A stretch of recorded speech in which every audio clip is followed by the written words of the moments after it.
as much as we talk about green jobs and things like that, for young people, often that reality isn't really manifesting. And so we needed a data set around what is it that young people are asking for to start to unpack real pathways towards intergenerational collaboration on climate.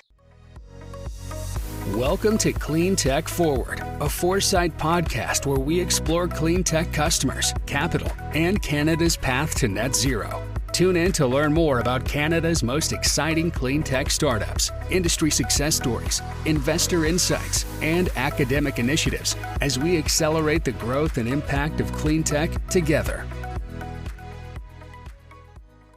Welcome to Cleantech Forward. I'm Jeanette Jackson, CEO of Foresight Canada.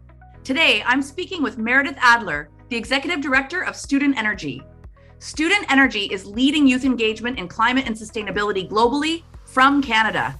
Meredith and I discuss how Student Energy is empowering youth to find their voice in the fight against climate change. This Cleantech Forward podcast is supported by Gowling WLG. A global leader in intellectual property law, Gowling WLG works alongside Canadian cleantech companies to develop IP strategies that maximize business opportunities and increase market share while protecting valuable innovation.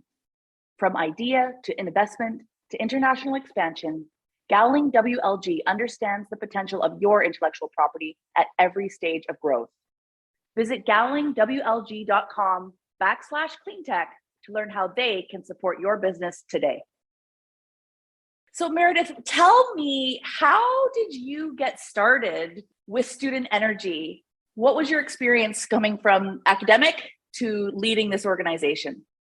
That's a great question. I got here from a pretty circuitous path. I think my initial obsession in life was really with youth empowerment, but then went to university and ended up studying human geography. But as I got into that, I really realized that if you care about human rights and if you care about these things, there are really some systems that fundamentally have to change if you're going to address the root causes of what's going on. And so from there, got really into energy policy, and really had only taken one class in it, but ended up landing my first job at a think tank working on communications, working on energy, renewable energy. And that was really a strong training ground for me on where to head. And then as I was compiling a newsletter one day, actually, I saw a posting for this job at Student Energy where they were looking for someone to start a chapters program with the organization. I was like, wow, these are all my things. This is a global organization.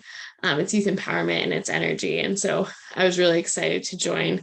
And that was actually just about 6 years ago. And 4 months after joining as the community manager, our then executive director was leaving. And so I took over the role and became the solo employee and executive director, and then have been growing the organization since then. So now we have about 40 staff on 4 different continents, and a network of about 50,000 youth in 120 different countries. And we do everything kind of from what is a solar panel and doing online learning all the way through to next year, we'll be launching Student Energy Ventures and our careers training, which is really getting everyone kind of the full way along the path to starting their energy or climate career.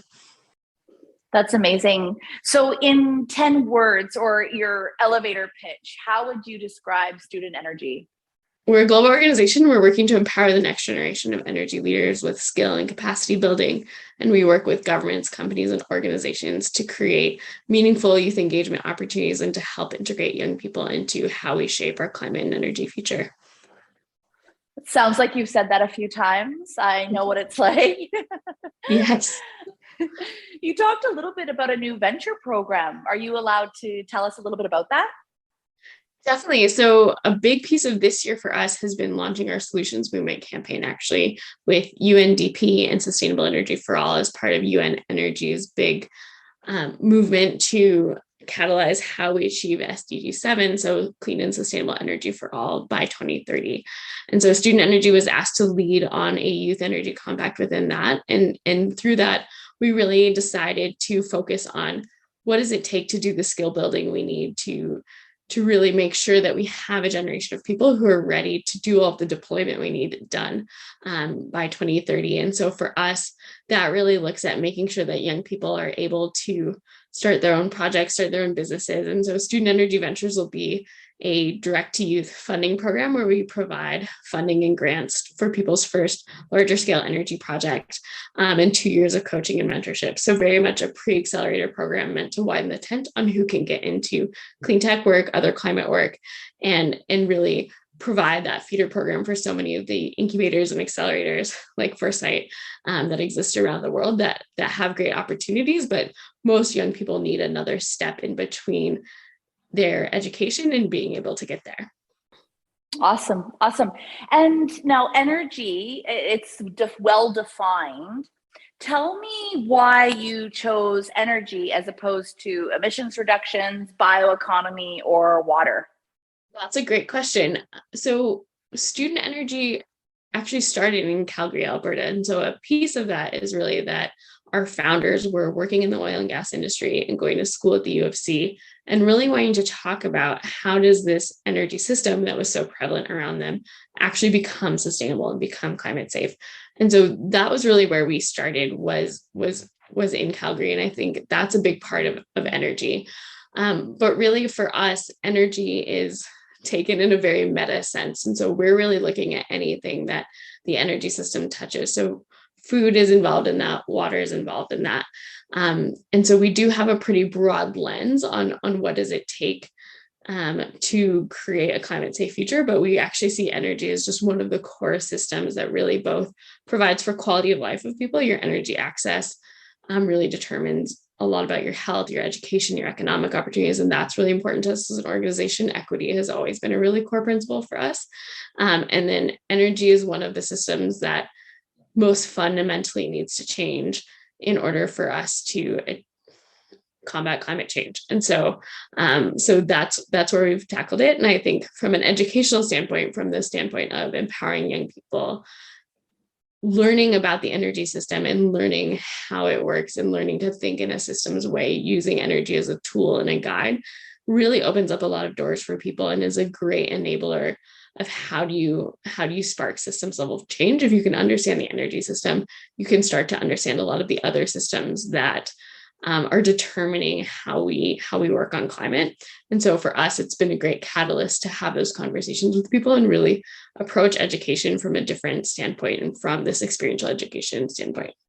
That aligns with my thinking as well. I mean, at the end of the day, energy is required to do pretty much anything, in particular with industry, whether you're, producing lumber or oil and gas or manufacturing a product. At the end of the day, an energy source is required. And while we all start at oil and gas, and Foresight as an organization does a lot with the oil and gas sector as they navigate their net zero transition, but so many other spaces are reliant on different types of fuel and energy to do what they need to do. So whether it's renewables or the new, what we're seeing transition with alternative fuels, whether that's going to be hydrogen, low carbon natural gas, depending on sort of where you are.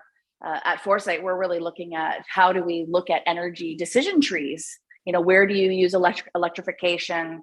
Where do you use traditional fuels? Where do you use biofuels and renewables, et cetera, et cetera? So really, really, I think fascinating conversations on energy broadly. So I heard you hit COP26 after me. I was there the first week, and I believe you attended the second week, and Student Energy released a global youth energy outlook. Can you tell me a little bit about that report? Definitely. COP was really busy for us, and the outlook was a big piece of that. So our Global Youth Energy Outlook is a first of its kind research report where we worked with over 42,000 youth globally on what it is that they want from the energy transition and how they want to be part of it.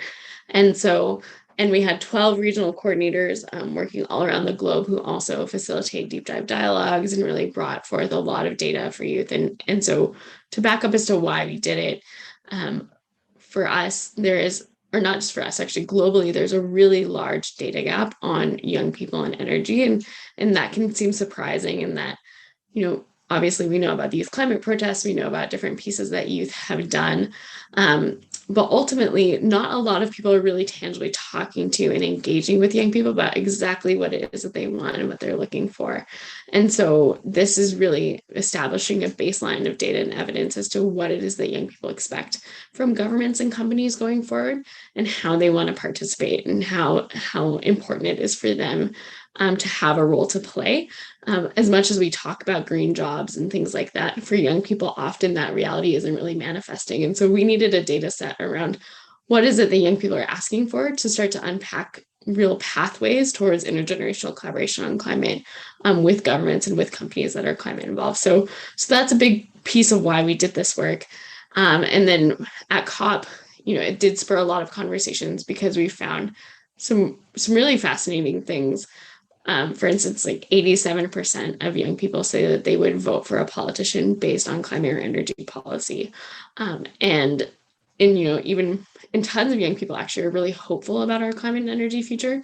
But once again, we did find that a lot of the pathways don't seem to be there for them. They're not necessarily sure where to look for training, or they don't feel like their university system has what it needs. And then the other thing that we're finding is young people are really set on timelines, on trying to do as much as we can by 2030, 2040, to really set ourselves up for success on net zero. And they want to see a lot of really strong government leadership. They want to see government setting strong rules as to how we do this and how we achieve this change. And so if you were to pick out sort of one or two of the top priorities that youth are saying about their future, is it really that leadership from government, or is there another strong indicator there that we should be sharing with the Foresight community? It is leadership from government, but I think they also want to see a lot more cohesive of action. I think what young people are a little tired of at this point is the continual kind of launching of new initiatives and announcement of things, but no necessarily real data on how do people plan to achieve these goals and targets. And so I think the number one thing for the Foresight community is to think about, how are you going to rise to the challenge of doing the best you know how to do in terms of climate and energy action, not necessarily just doing the bare minimum. And I think for government in particular, what young people want to see is governments making more decisions based on climate science and based on what needs to happen, and really making those funding decisions as well. And then actually a lot of them suggested taxing larger corporations, larger emitters, to make sure that we have the funding to pay for that. So I think all in all, what young people are looking for is much clearer and stronger leadership across the board. I think the other thing, though, that was really interesting and a big call to action for us is that fewer than 25% of young people have ever really been asked their opinion on climate and energy by any layer of government. And I think fewer than 20% as well by business. And I think for us, what that really shows is that really, if you're a climate engaged business, or if you're a politician that considers yourself to be a climate champion, you're really leaving a lot on the table in terms of motivated voter bases, motivated consumer bases, or even your next generation of employees, when you're not actively engaging with young people on climate and energy. Because we know that, for instance, the Great Resignation is happening right now. A lot of people are having a hard time finding talent, but at the same time, people aren't necessarily looking at how can I be building relationships with the young people that both are going to work with me to make this happen, but also are going to be able to make sure that are also going to be really our voters and our consumers that buy these products and continue to champion these causes going forward. And so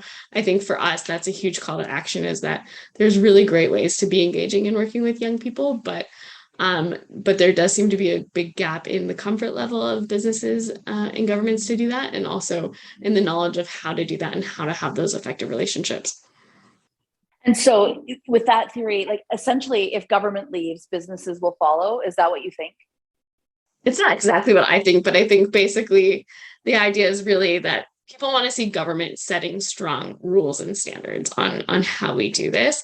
And I think what our research shows is really that people are feeling governments are much more wishy-washy in terms of what they're asking for, and that they're much more able to be influenced by other factors. Whereas, we know that from climate science, the data shows that we really have to get stringent about what is the pathway to net zero and how are we starting to unlock that, and making sure that, there are a lot of unknowns, but ultimately there's a lot of things we do know that we're still not enforcing right now. And so I think that's really what young people want to see, is government showing real leadership, not necessarily being soft on what needs to happen, but being pretty firm on where we need to go and how we need to do it, and then working with businesses to make that happen, I think is really how I would see it, if that makes sense. Yeah, no, that makes absolute sense. Thinking about sort of clean tech in Canada and globally, do you see that a lot of these youth are interested in working with clean tech ventures, or do they want to spearhead their own companies, or do they want to get into industry and help industry transform with that more, I'd say, problem, passion-driven work ethic? That's a great question. I think for clean tech in general, I do think there's a good amount of work for us to do to really unpack and demystify what clean tech is for young people. I think for those of us who have been around the climate sphere for a long time, it can seem, really straightforward, but actually for a lot of young people, it is pretty far removed from what their professors at university might know about or what their parents have done. And so one of our missions really is to actually help unpack all these different pathways as you just described them. Because what we do see is that there are a tranche of young people who want to be entrepreneurs, but I think there's also a huge amount of young people who are really looking to join something that's already impactful and where they can learn more. And we talk a lot at Student Energy about the value of intergenerational collaboration, about how when you pair people with 30 plus years of experience and young people who are really motivated and can kind of see problems in a new way, it can be a really magical formula. And I think that's very true of the young people who are interested in clean tech right now. They're interested in kind of building on what has come before and being able to move things forward collectively. So definitely a lot of interest in joining startups, but I do see a lot of interest in joining other corporates who are starting to integrate these things. But across the board, what we're seeing is that young people are really looking for sincerity in how folks are taking action. And definitely what I hear a lot of about, companies that are really successful in retaining this talent is it's companies that are kind of looking at these challenges with eyes wide open, really telling the truth about what needs to be done and what it will take. And then integrating their young staff into how are we going to start to unpack this and create pathways forward, and what do we know and what do we not know, and where are we going to go with all of those pieces of information. It's so clear that youth are looking to play a pretty significant role in climate change, whether it's through innovation, mitigation, education. Is that enough? Like, what could someone do, an organization, government, to help give you and the network that you're representing and supporting have a bigger voice on this topic? That's a great question. I think for us in our organization, and I think for youth more broadly, one thing is to really start to take young people seriously in terms of what they're looking to achieve. And I think often it can be pretty common for young people to be pretty dismissed around, oh, well, they want net zero by 2030, and that's totally not realistic. And so then people just shut off at that point in the conversation rather than investigating, why are they saying that and what are their ideas around it and that type of thing. And so I think there's a need really for more openness to who belongs within conversations and how. And I think that's especially true of the energy industry, where the average age is something closer to 55 years old. There are fewer women, there are fewer people of color within the industry. And that's definitely not what our network looks like in terms of both gender and race and different demographics. And I think, it can be a little bit scary, honestly, for governments and for industry to meet with youth. I know I've definitely been told more than once, pulled aside and asked if my participant is going to be yelling at someone's CEO, and have to assure them that they're not. And so I love that.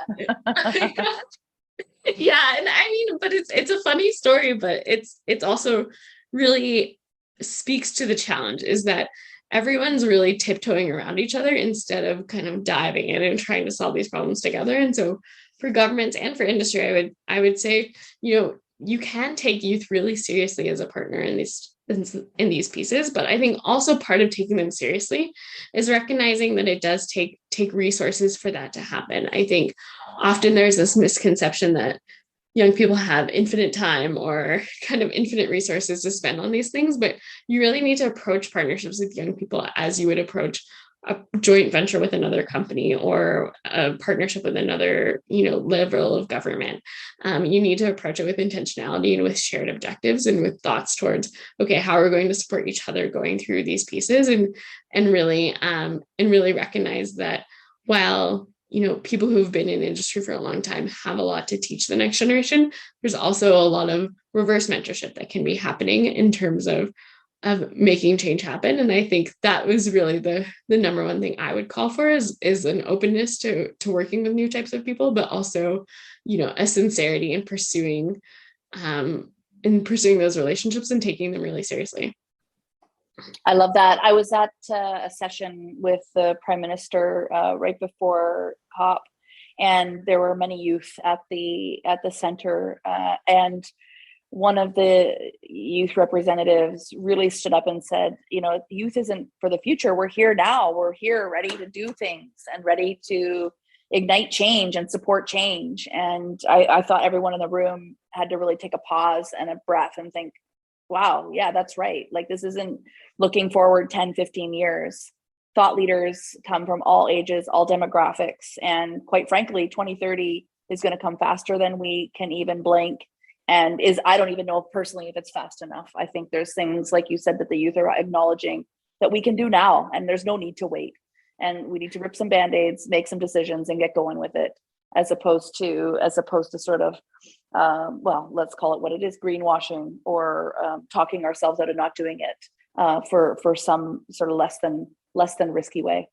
Definitely. And I think one thing that's often lost on people is the average age of the world globally is under 30. And I think in a lot of countries that either have really high carbon intensity electricity grids or really lack energy access, your average age is something close to 25 years old. And so if you're not really thinking about how are you engaging people earlier, you're really just not playing the long game on how we solve these problems. You're potentially excluding the majority of the workforce.